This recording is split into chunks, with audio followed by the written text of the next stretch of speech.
Hello, my dear students. Today we will discuss this question, and this question is taken from the Engineering Services Civil Engineering Paper 1 2026 examination.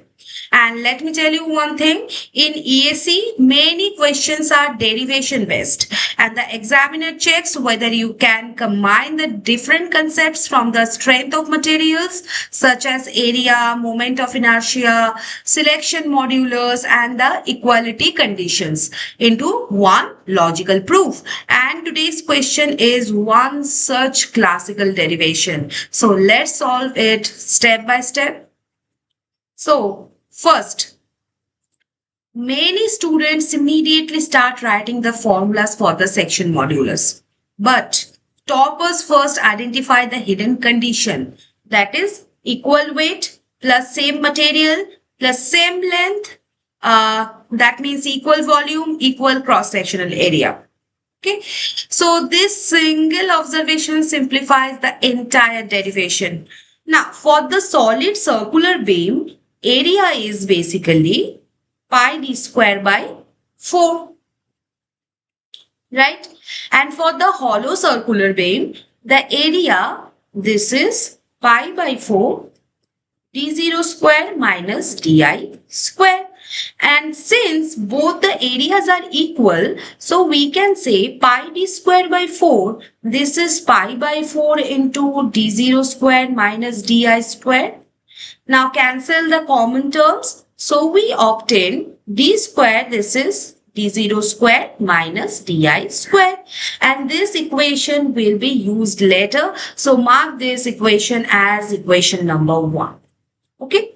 Now, you should remember that the area determines the weight, the material consumption, cost, and the moment of inertia determines the resistance to bending, and the section modulus determines the bending strength. Okay, so these three are quantities and that are different but closely related, you can say. Okay, now recall the definition. The section modulus Z, this is I by Y, where I is what? Moment of inertia, and Y, this is distance from the neutral axis to the extreme fiber.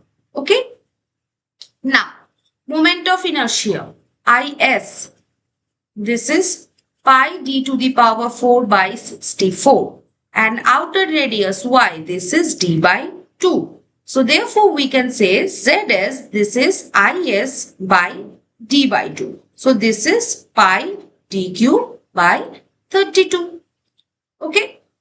Now the moment of inertia, IH,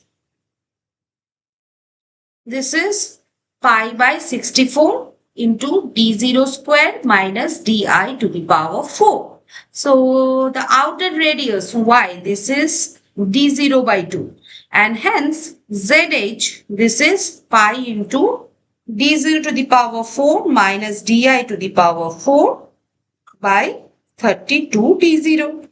Now use the algebraic identity a square minus b square. This is a minus b into a plus b. So therefore we can say d0 to the power 4 minus di to the power 4. This is d0 square minus di square into d0 square plus di square. Right? So ZH, this is pi into d0 square minus di square into d0 square plus di square by 32 d0. Okay.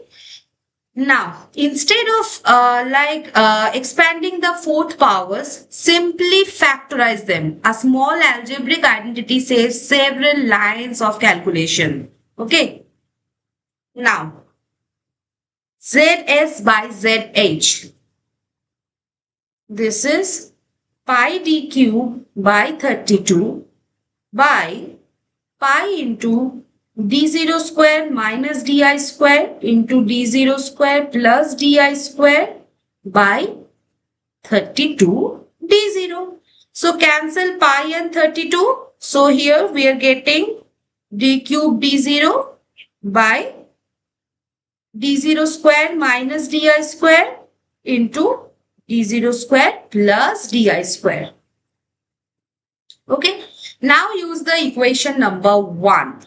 d0 square minus di square, this is d square. So substitute it. So we obtain zs by zh, this is d cube d0 by d square into d0 square plus di square.